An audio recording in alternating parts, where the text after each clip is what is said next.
Graça e paz, queridos, amém? Vamos colocar de pé, queridos, mais uma vez. Gostaria de ler com vocês dois textos da palavra de Deus.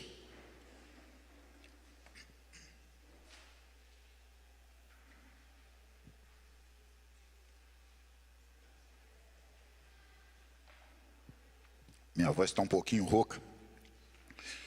Me perdoe aí, dá uma ajeitada aí, pessoal. Que eu já falo grosso, a minha voz hoje vai estar um pouco mais grossa do que o normal. Mas vamos lá. Antes de nós, deixa marcado aí na tua Bíblia, Jeremias capítulo 29 e Isaías capítulo 55. Eu quero compartilhar uma palavra com os irmãos nessa manhã. E eu tinha dado um tema para essa mensagem, mas no caminho aqui Deus mudou o tema, né, ou o título. E eu vou dar o título para essa mensagem de Deus continua no controle. O Deus não perdeu o controle. Amém? Então, você que gosta de anotar aí, anota esse título aí.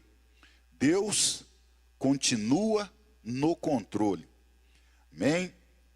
Deixa marcadinho aí, eu gostaria que você orasse junto comigo, mais uma vez, para que Deus estivesse me usando para falar ao seu coração aquilo que você precisa ouvir nesse dia, amém? Nessa manhã. Estenda para cá suas mãos, ore por mim e comigo nesse momento. Pai querido, em nome de Jesus, nós mais uma vez queremos agradecer ao Senhor por podermos estar na tua presença, reunidos como igreja. Meu Deus, para te louvar, para bendizer, para termos comunhão, ó Deus, uns com os outros.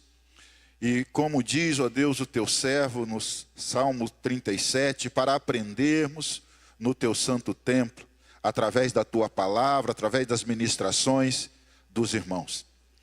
Pai, apesar das minhas limitações, meu Deus, eu coloco, ó Deus, a minha vida mais uma vez diante do Senhor, para que eu seja usado, ó Deus, como um canal, para ministrar a tua palavra nessa hora, a tua igreja. Que esta palavra, ó Deus, possa produzir crescimento, edificação, direcionamento, encorajamento, para a glória do teu santo nome, Pai. É o que eu te peço no nome de Jesus, juntamente com a tua igreja, Senhor. Todo o povo de Deus diz amém? Amém, queridos. Gostaria de ler esses dois textos com você, antes de você se assentar, ainda de pé. Deixa eu só ajeitar minha Bíblia aqui. Às vezes as pessoas falam que a gente não pode trazer celular para a igreja, irmãos, mas a Bíblia no celular é uma benção. Você tem aqui umas 6 versões da Bíblia num único local. É uma benção isso aqui. Tá? Ultimamente eu ando lendo mais a Bíblia no celular do que a própria Bíblia física. Ela tem uma facilidade muito grande. Amém? Então, abra aí, primeiramente, o primeiro texto, Jeremias capítulo 29. Vamos ler 3 versículos, versículo 11 ao versículo 13. Diz assim a palavra de Deus. Vou ler na versão NTLH, tá? A maioria dos textos vai ser na versão Nova Tradução na Linguagem de Hoje, e algumas na Revista e Corrigida. Diz assim a palavra de Deus. Só eu conheço os planos que tenho para você. Prosperidade e não desgraça. Um futuro cheio de esperança. Sou eu, o Senhor, quem está falando. Então, vocês vão me chamar e orar a mim, e eu responderei. E vocês vão me procurar e me achar, pois vão me procurar de todo o coração. Vai para Isaías, volta um pouquinho aí, Isaías capítulo 55, versículos 6 ao 9. Diz assim a palavra de Deus. Procurem a ajuda de Deus. Em outras traduções, buscai ao Senhor enquanto se pode achá-lo. Orem ao Senhor enquanto Ele está perto. que as pessoas perversas mudem a sua maneira de viver e abandone os seus maus pensamentos e voltem-se para o Senhor, o nosso Deus, pois Ele tem compaixão e perdoa completamente. O Senhor Deus diz: os meus pensamentos não são os seus pensamentos, e eu não ajo como vocês.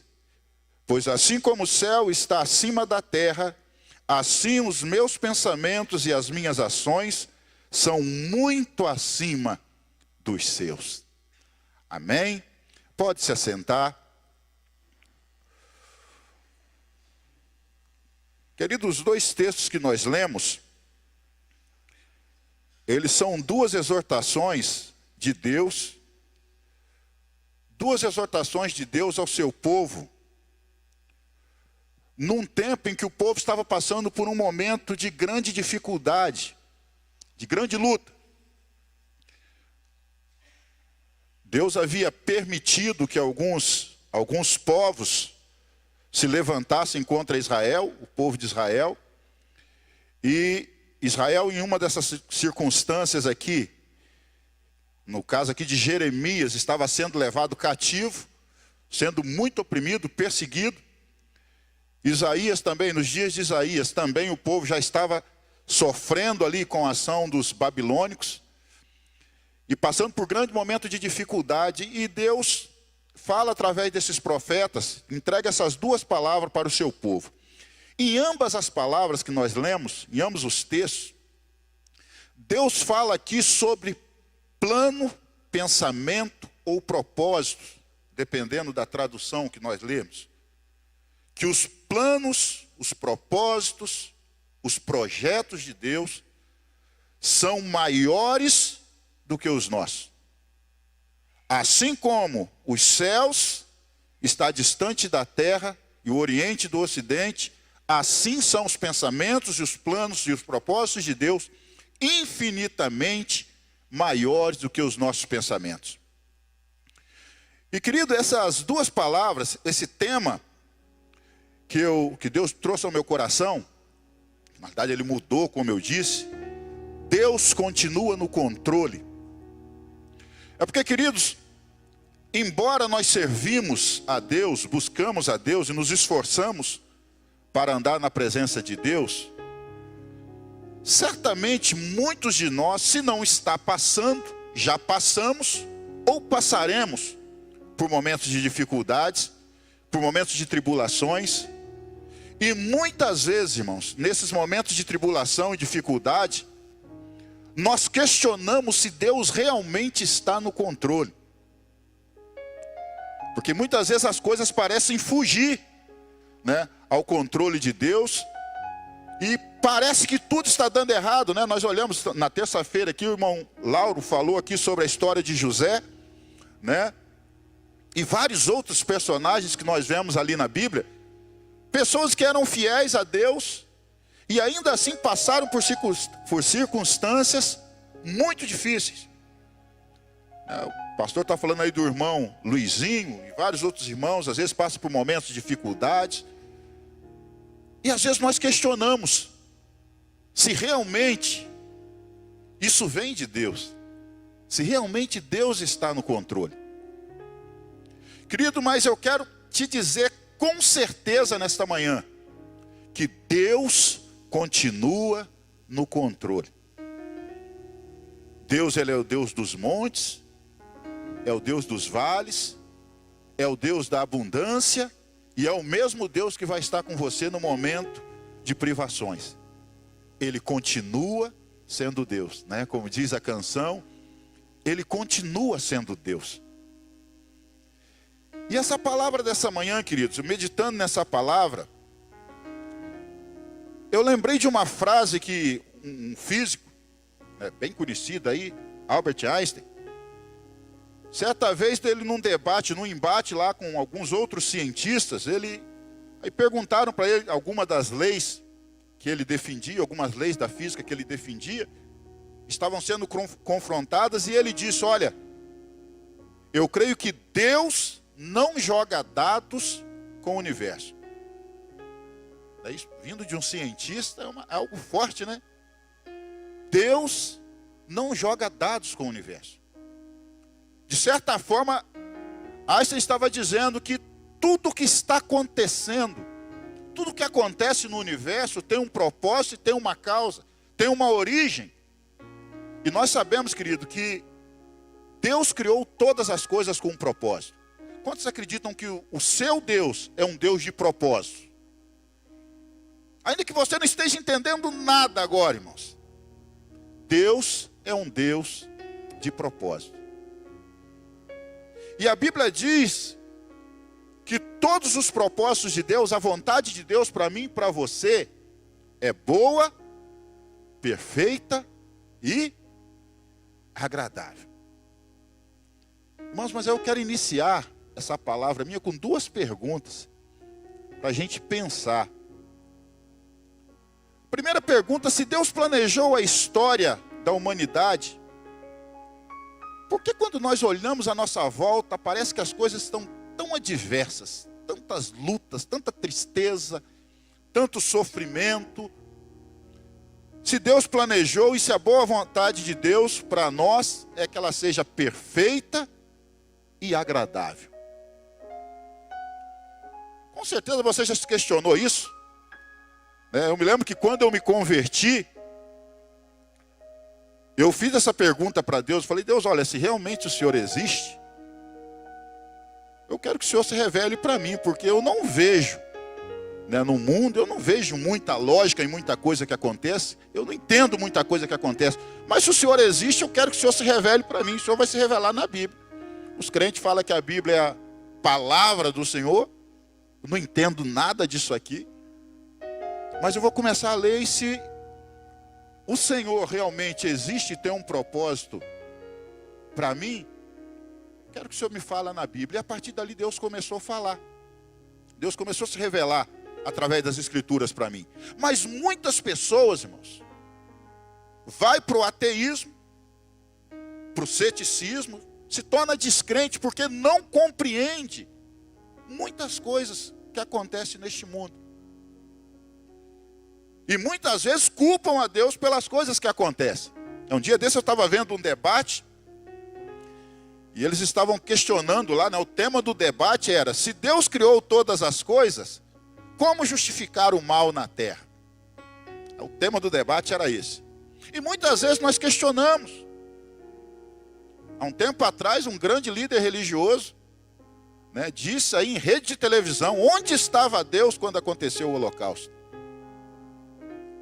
Um grande líder religioso entrou em conflito quando esteve ali visitando ali os campos, ali na Alemanha, os campos de concentração, e ele questionou, falou: onde estava Deus quando tudo isso aconteceu? Querido, Deus continua no seu lugar. Deus continua sendo soberano. Deus continua sendo bom. Deus continua sendo justo e amoroso. Mas existe um plano, um propósito e um projeto de Deus que precisa ser obedecido e desenvolvido. Nós, enquanto seres humanos, irmãos, qualquer projeto que nós vamos desenvolver, eu creio que tem muitos aí estudiosos, aí formados, engenharia, arquitetura, qualquer projeto que nós vamos desenvolver, irmãos, como é que funciona? Protótipos, projetos, mapas, rascunhos, esboços, até chegarmos à perfeição. E se nós, irmãos, que somos falhos, somos limitados, planejamos as coisas quando queremos projetar algo de bom para o nosso futuro, será que Deus projeta? Será que os planos de Deus foram projetados e pensados para darem certo? Certamente que sim, irmãos. Mas aí continua a pergunta: então por que tanta coisa errada no mundo? Deus continua no controle. Mas eu quero te responder essa pergunta com dois textos bíblicos. O primeiro texto bíblico está em Eclesiastes capítulo 7, versículo 29. Que diz assim: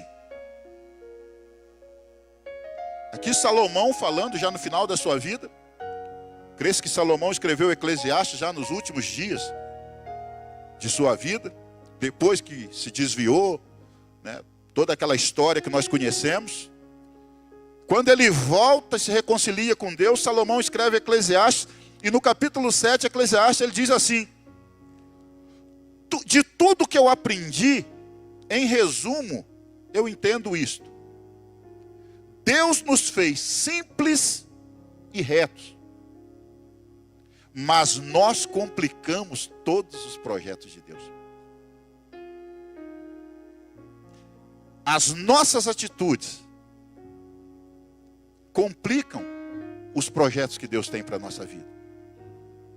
Um segundo texto, Gálatas capítulo 6, versículo 7.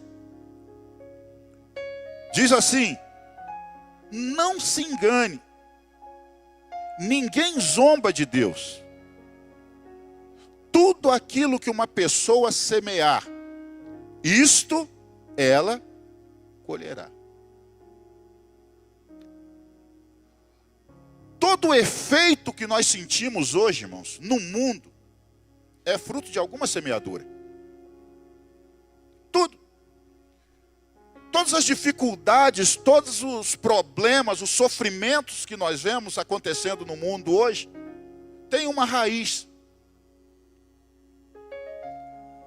Lembra de Gênesis? Quando Deus cria o mundo, lá no iniciozinho de Gênesis. Quando Deus cria o mundo, Deus começa a estruturar o mundo.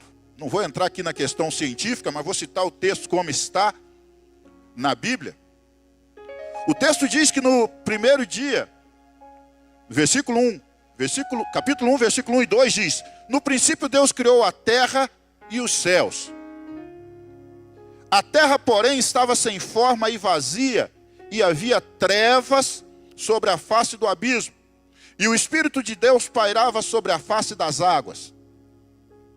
No primeiro dia, disse Deus, houve luz.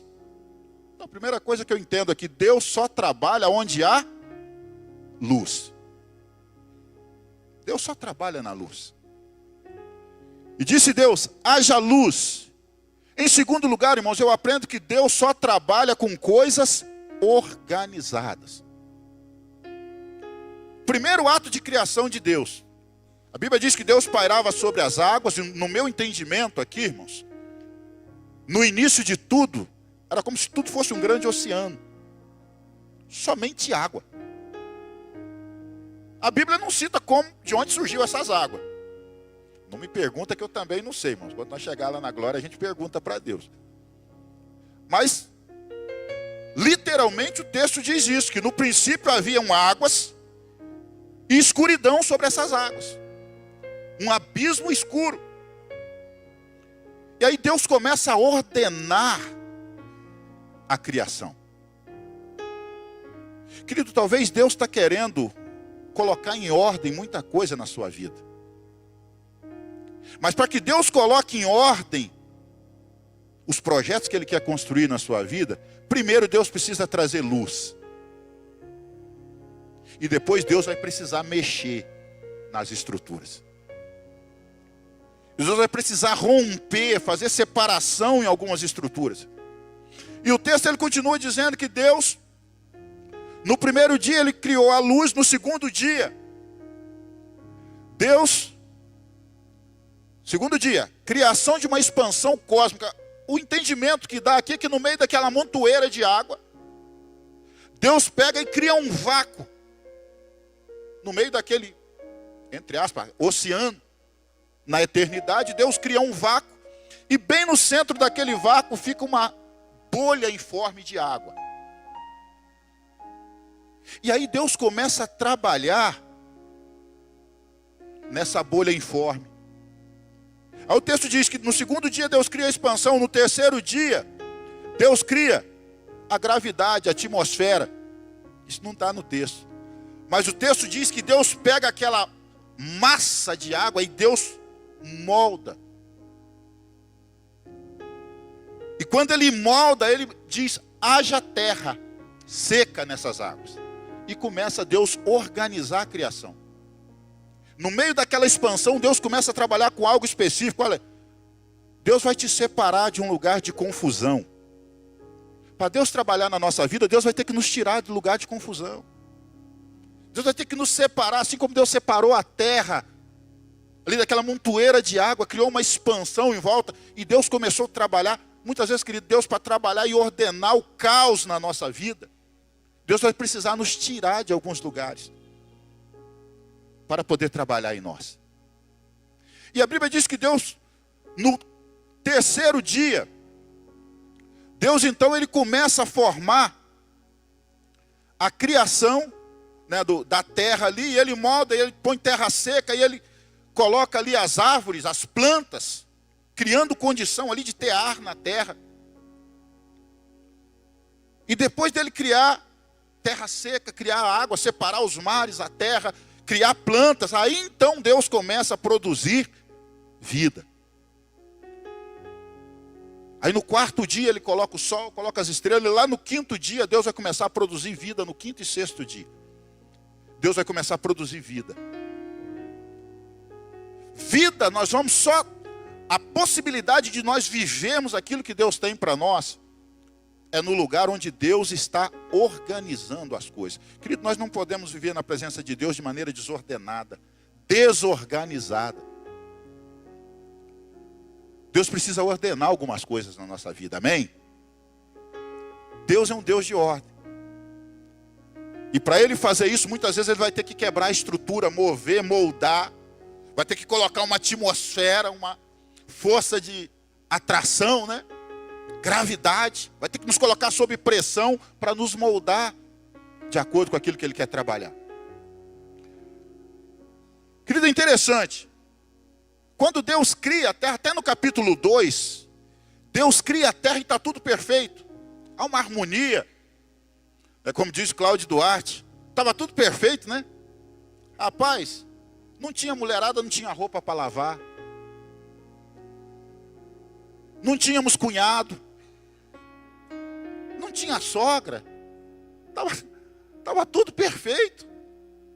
Nos primeiros dias. Mas lá no capítulo 3, irmãos, minha sogra sempre entra na brincadeira, né, meu irmão? Brincadeira, minha sogra era uma benção. Né? Ela é falecida hoje, mas a minha sogra era uma benção. Mas diz que Adão era feliz porque ele não tinha sogra, né? Isso aí. Diz as más línguas.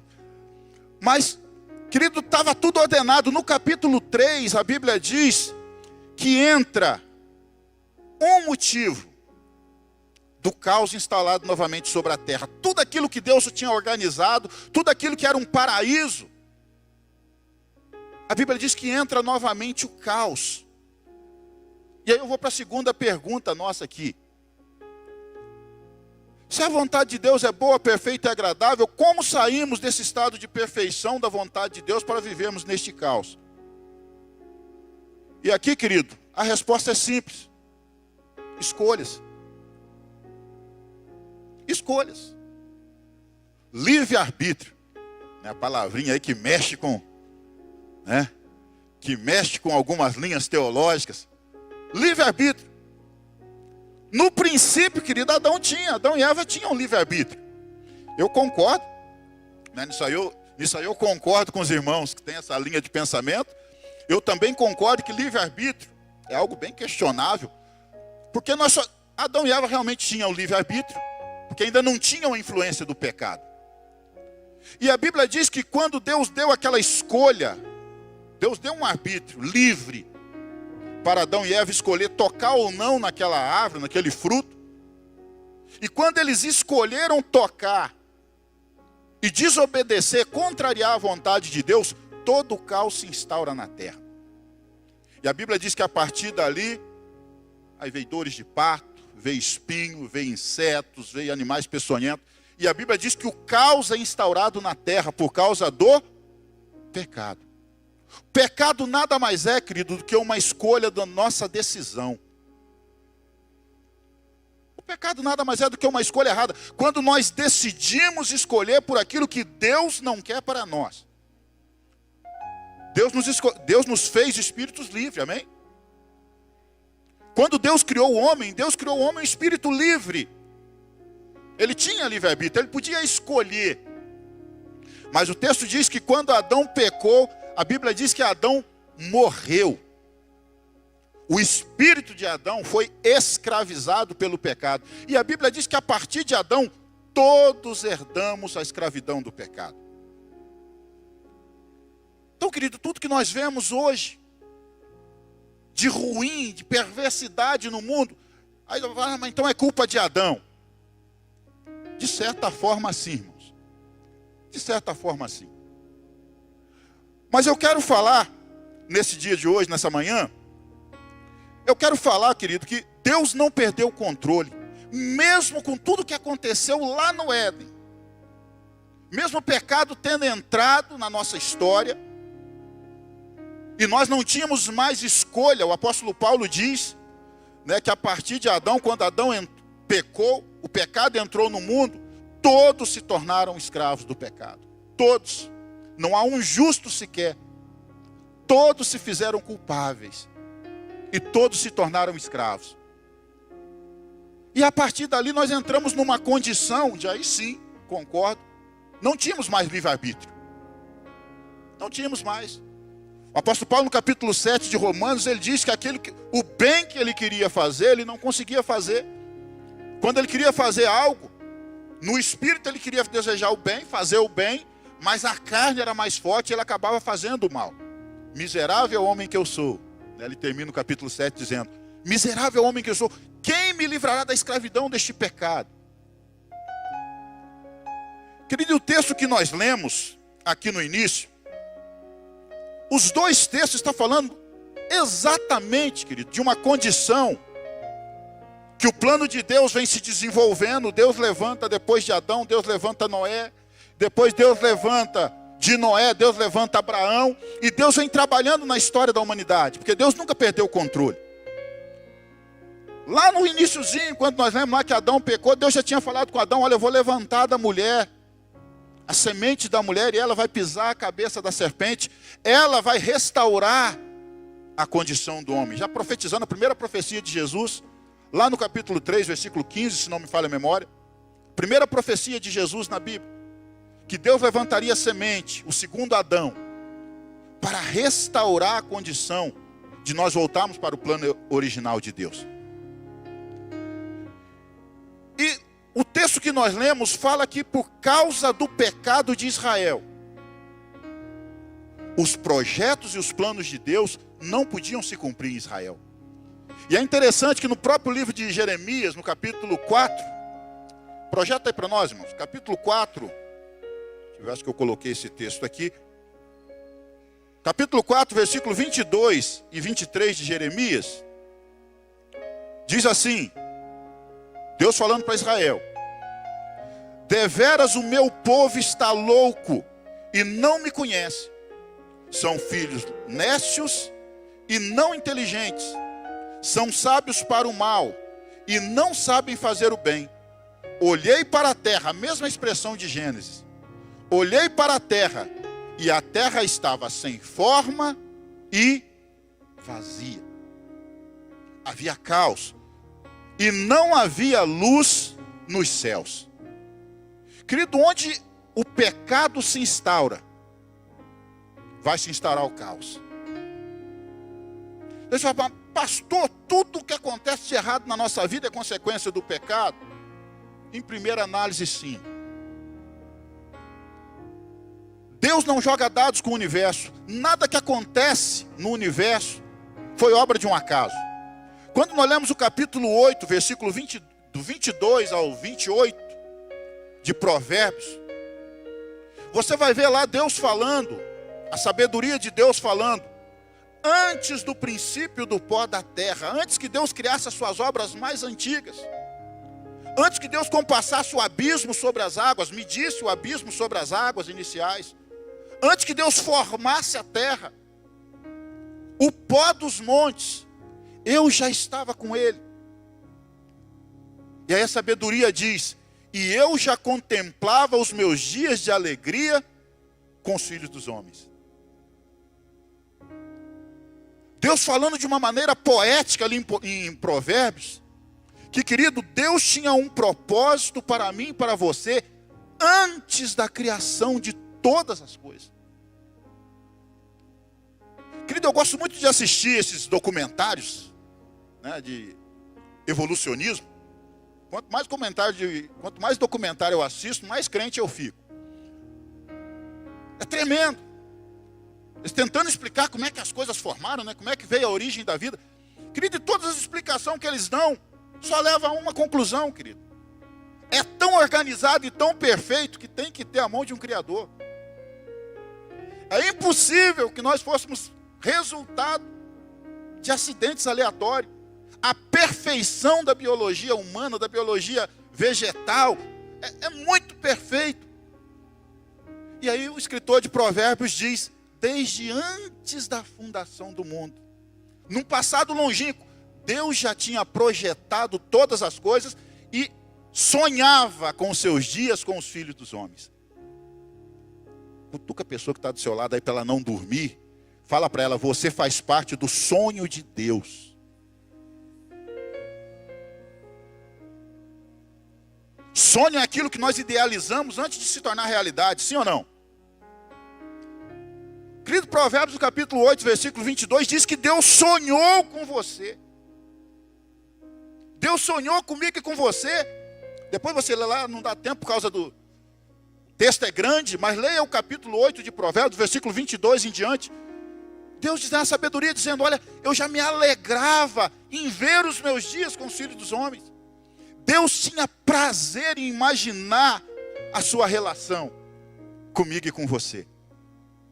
Deus é um Deus de propósito, e o propósito principal de Deus, querido, é ter relacionamento comigo e com você. E eu quero falar sobre cinco fases em que Deus quer reestabelecer um relacionamento íntimo comigo e com você. Como é que Deus fez depois de tudo isso que aconteceu, pastor? Como é que Deus trabalha na eternidade?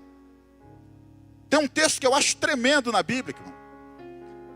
Romanos capítulo 8, versículo 28, abra aí. Porque às vezes quando nós olhamos para todo esse caos na terra, realmente nós questionamos. Será que Deus continua no controle? Repita comigo, Deus continua no controle. Você crê nisso? Talvez a luta, o pau está cantando tão forte no lombo aí que está difícil acreditar nisso. Às vezes a luta está grande. Mas querido, Deus está no controle. Deus está no controle. Diz assim, Romanos capítulo 8, versículo 28 ao 30. É um convite de Deus para nós voltarmos ali ao propósito original dele. Sabemos que todas as coisas cooperam para o bem daqueles que amam a Deus.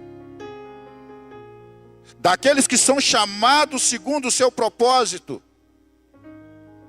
Porquanto aos que de antemão Deus conheceu, também Deus os predestinou para serem conforme a imagem do seu Filho. Qual que é o projeto máximo de Deus, querido? Toda a criação, tudo que Deus criou, tudo que Deus formou na terra, aquilo que nós vemos lá no início, Deus criando o universo, separando a água de águas, criando o cosmos. Tudo isso tinha um propósito, uma criatura eterna que Deus colocaria aqui. Eu e você.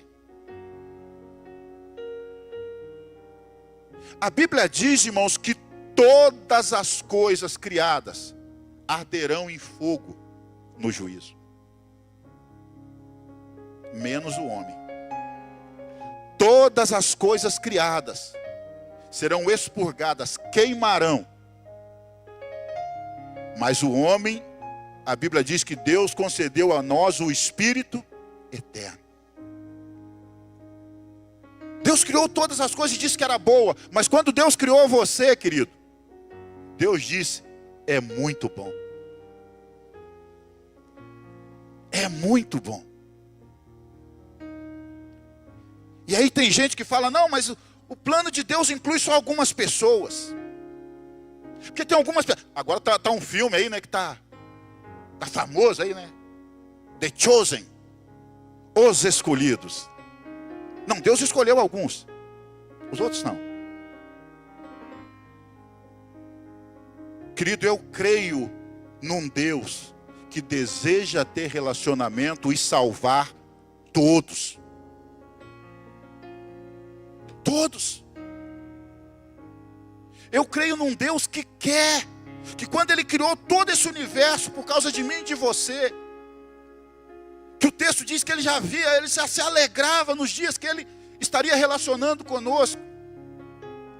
Eu não consigo crer, irmãos, num Deus justo, um Deus amoroso, que olha para algumas pessoas e diz, não, vocês não servem para mim não. Vocês não. Às vezes eu vejo aqui a oração pelas crianças. Um dia um casal, na cela, a gente estava falando sobre isso. Falei, querido, você tem 2 filhos. Você consegue escolher um filho seu para ser salvo, o outro para ir? Para você condenar? Deus deseja que todos venham ao conhecimento da verdade. Nós já vamos falar sobre isso.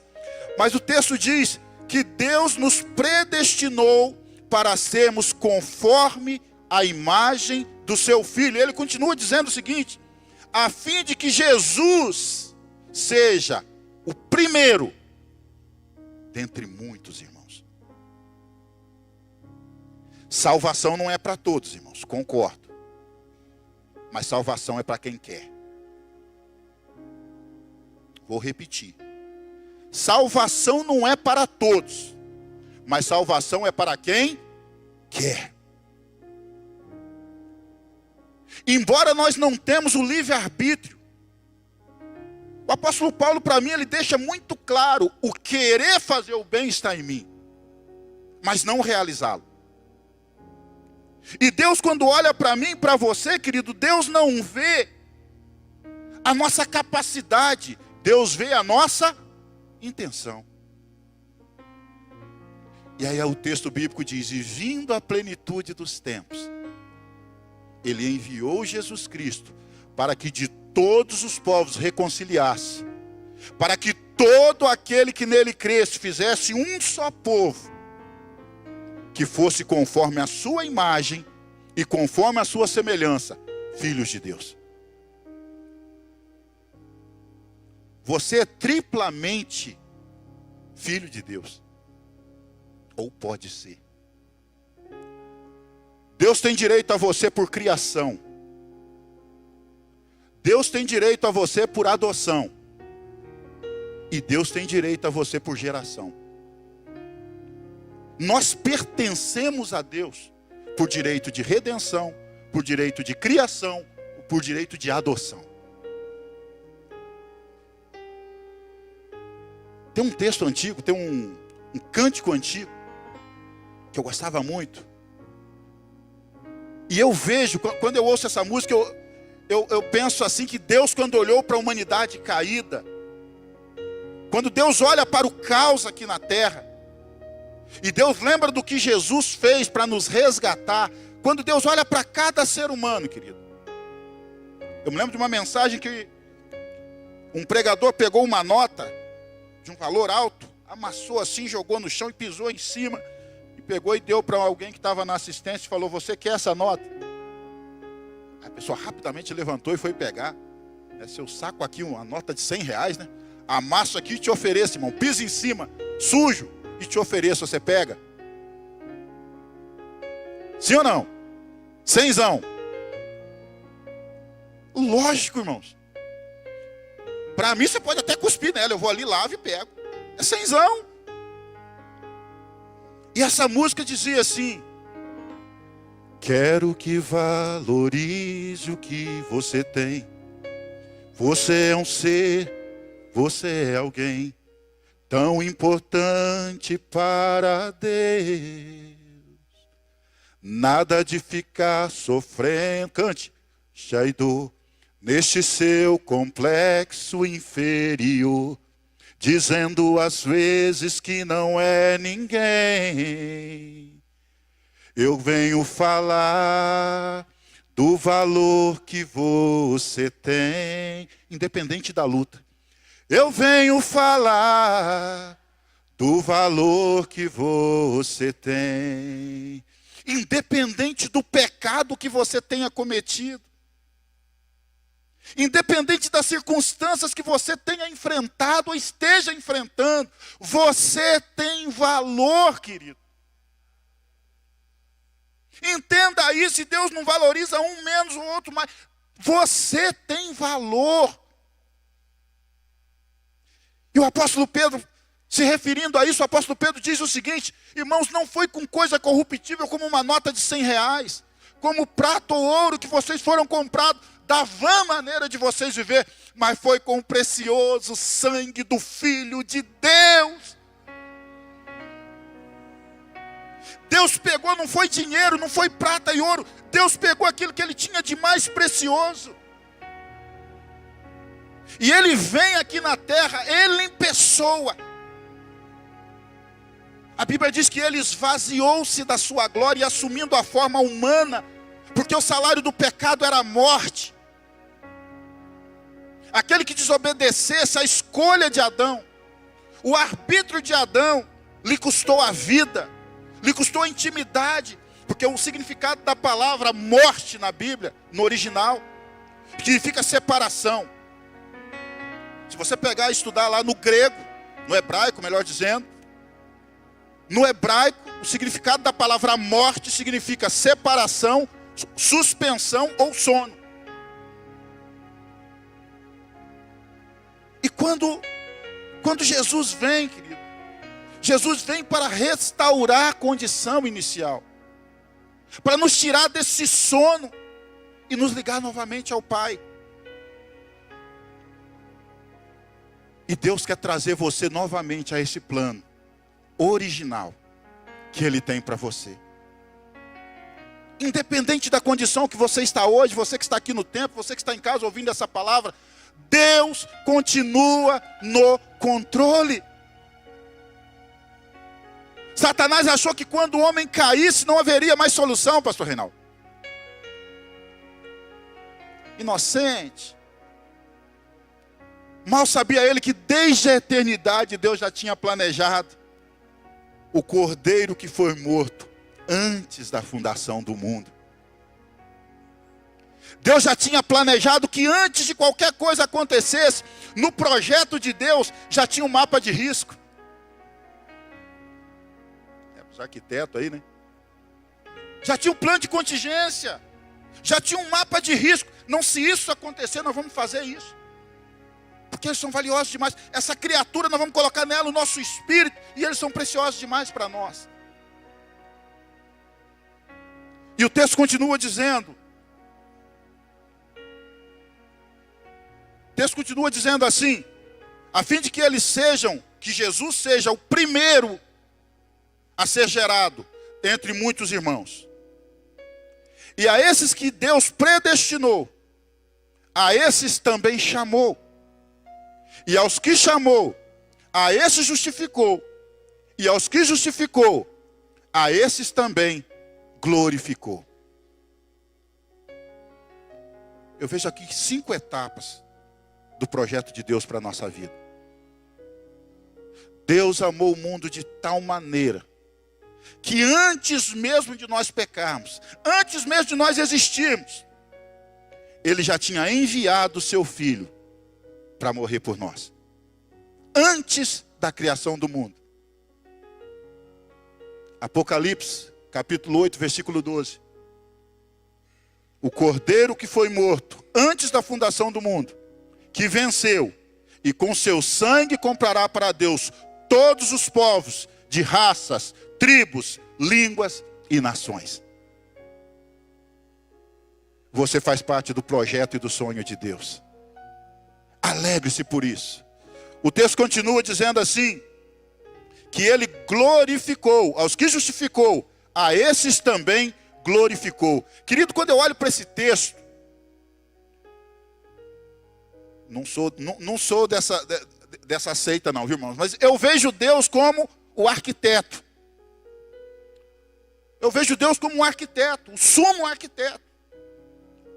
Que quando Deus cria, antes de Deus começar a criar todas as coisas, antes de Gênesis 1:1, Deus já tinha esboçado, já tinha feito planta baixa, mapa de risco. Deus já tinha projetado tudo, irmãos. Não é assim quando nós vamos construir? Primeiro você vai lá, você olha o terreno. Deus foi lá, olhou sobre as águas, pairou sobre as águas. O Espírito de Deus foi lá, pairou sobre as águas. Não, vou comprar um terreno aqui, nessa porção aqui. E Deus começa a limpar o terreno. Depois começa a ordenar, começa a colocar estrutura, ferragem, né? Chama os pedreiros e vai. Assim é o projeto de Deus para mim e para você. Quando eu olho para esse texto, irmãos, eu vejo uma estrutura de um plano perfeito de Deus.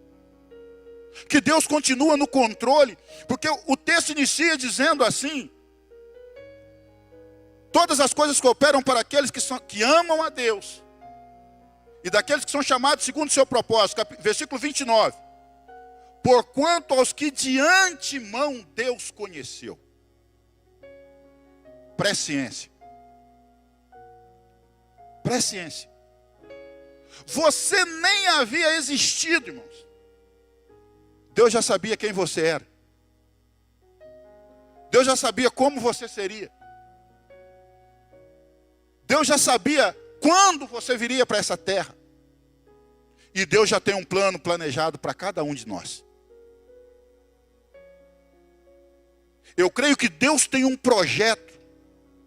Além desse projeto macro, né, de Deus, Deus tem um projeto específico para cada um de nós. Catuca mais uma vez a pessoa que está do seu lado, aí não deixa ela dormir não. Fala para ela: você quer viver os planos de Deus para a sua vida?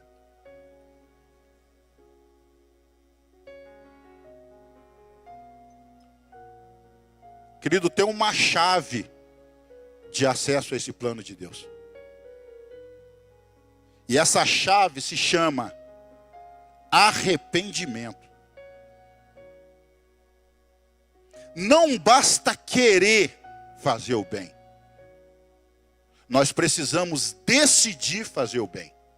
Ah, pastor, mas o senhor não falou aí que o querer está em mim, mas o realizar não. Aí dentro do plano eterno de Deus, Deus envia Jesus Cristo para sofrer o castigo da morte no meu e no seu lugar. Mas também Deus planeja enviar sobre nós o seu Espírito, que Ele nos ajuda a realizar a vontade de Deus.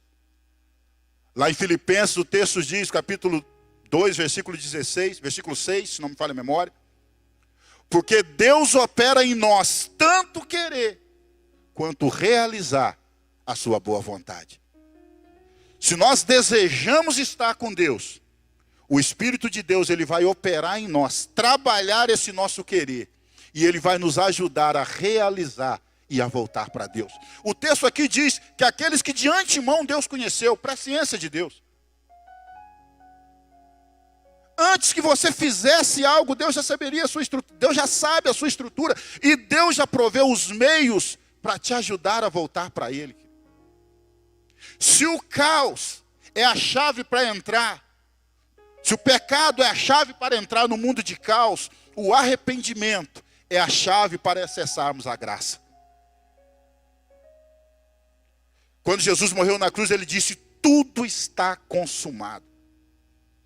E a chave para nós acessarmos isso, arrependimento. Deus escolheu você. Deus escolheu cada um de nós. E o texto continua dizendo: aqueles que ele de antemão conheceu, ele predestinou em Cristo. O texto continua aí, Efésios capítulo 1, versículo 3. Versículo 5, melhor dizendo.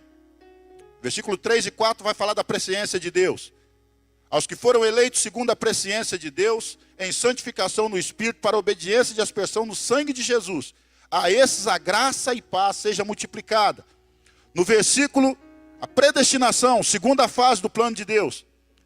A esses que Deus conheceu de antemão, também Deus predestinou, preparou um destino anteriormente. Preparou destino onde, pastor?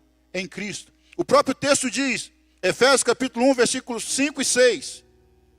E Deus nos predestinou para filhos de adoção, por meio de Jesus Cristo, para si mesmo, segundo o conselho da sua vontade.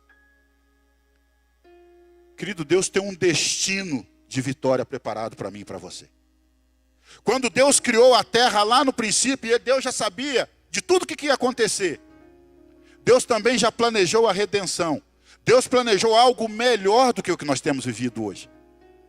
Jesus pode te levar a um nível maior de intimidade com Deus, amém?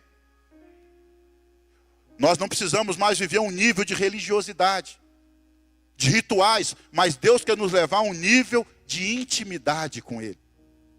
Aí o texto continua dizendo, aquele que Deus predestinou, preparou um lugar, a esse também Deus chamou. Mas a todos quanto receberam, deu-lhes o poder de serem feitos filhos de Deus.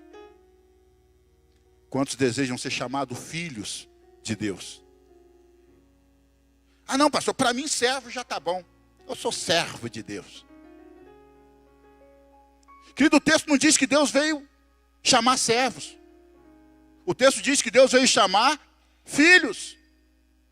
O propósito de Deus para mim e para você, querido, é que nós façamos parte da família dele.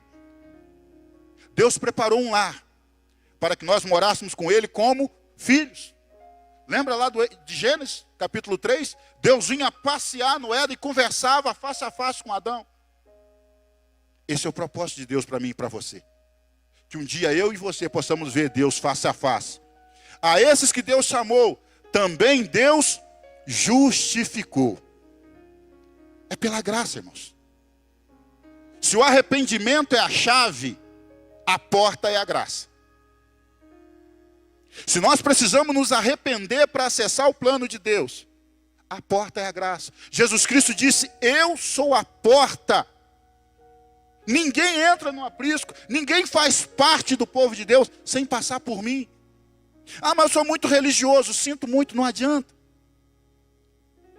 E para terminar, o texto diz, aqueles que receberam a graça, a esses também Deus glorificou. Querido, independente da luta, da dificuldade que nós estivemos passando hoje. Lembra do tema da mensagem? Deus continua no controle. Independente da dificuldade que eu e você estivemos passando hoje. Lembra que quando Jesus, na última conversa de Jesus com os discípulos, ele disse, é necessário que eu vá para o Pai, porque eu vou preparar-vos lugar. No plano de Deus, querido, já está consumado. Já está consumado. O apóstolo Paulo diz no capítulo 15 de Coríntios, que se nós esperarmos em Deus somente nessa vida, nós somos os mais miseráveis de todos os homens. Porque é necessário que o juízo de Deus comece por nós, os filhos. Porque Deus está te preparando, querido, essa luta não vai te matar, essa dificuldade não é para te destruir, é para te amadurecer. Deus continua no controle. Deus está trabalhando, porque o propósito de Deus é nos introduzir num lugar de glória. Quantos querem fazer parte desse projeto e desse plano de Deus? Quantos querem viver a plenitude do plano de Deus? Fica de pé. Gostaria que você, Ministério de Louvor,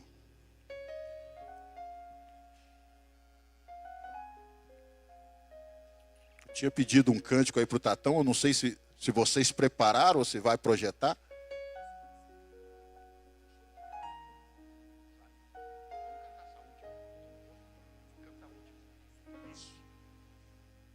Vamos lá. Enquanto os irmãos se preparam, feche os teus olhos, querido, no seu lugar.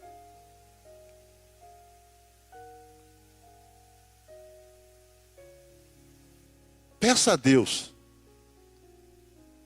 que Deus te ajude a compreender que apesar das dificuldades, apesar das lutas, que Deus possa te ajudar a compreender que Ele continua no controle da sua vida. Que Ele continua cuidando de você. Você é filho. Você não é servo. Você não é criatura. Agora você é filho. Filho de Deus. E Deus quer a cada dia ter um relacionamento mais íntimo com você. Feche os teus olhos. Ore a Deus, peça ao Senhor, nesse momento, que Deus vem te fortalecendo, Deus vem te restaurando.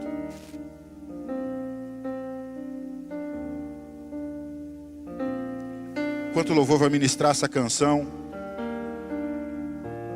ore e agradeça a Deus por tudo aquilo que Ele tem planejado e projetado para você.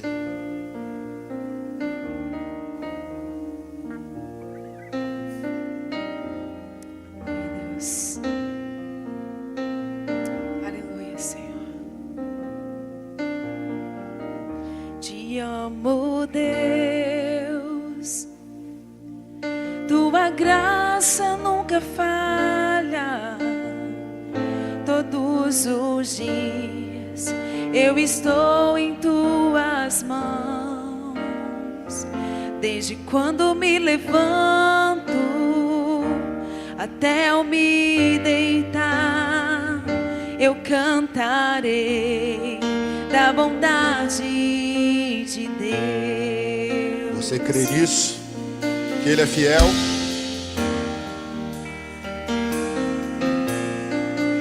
Deus é fiel, Deus continua trabalhando na minha e na sua vida.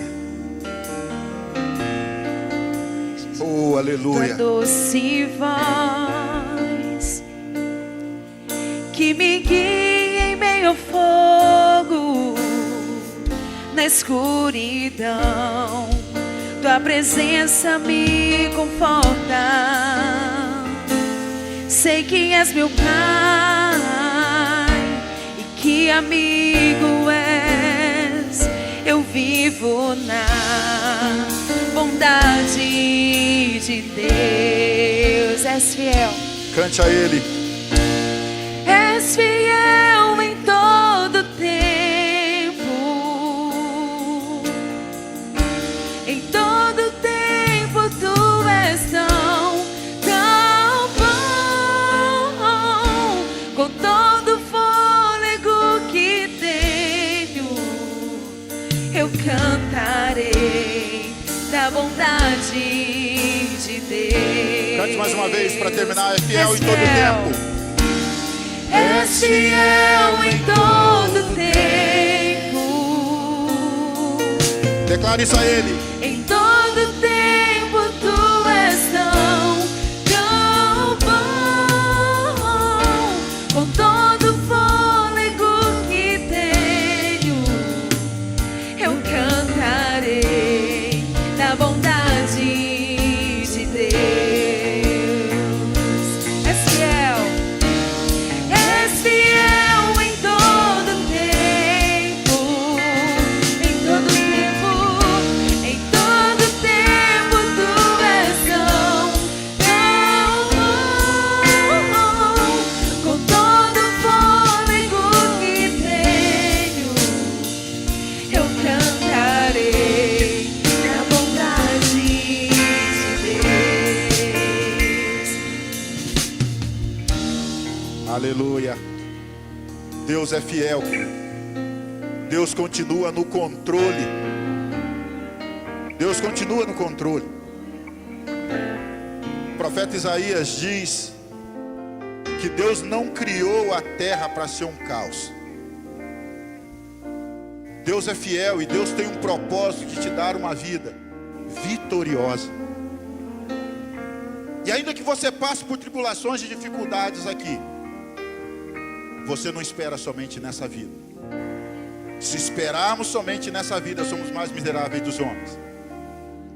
Mas o apóstolo Paulo diz que a nossa esperança está na glorificação. A nossa esperança está na Nova Jerusalém celestial, no novos céus e nova terra que Deus criou e projetou para mim e para você. Você pode dar um forte aplauso a Deus por isso? Aleluia!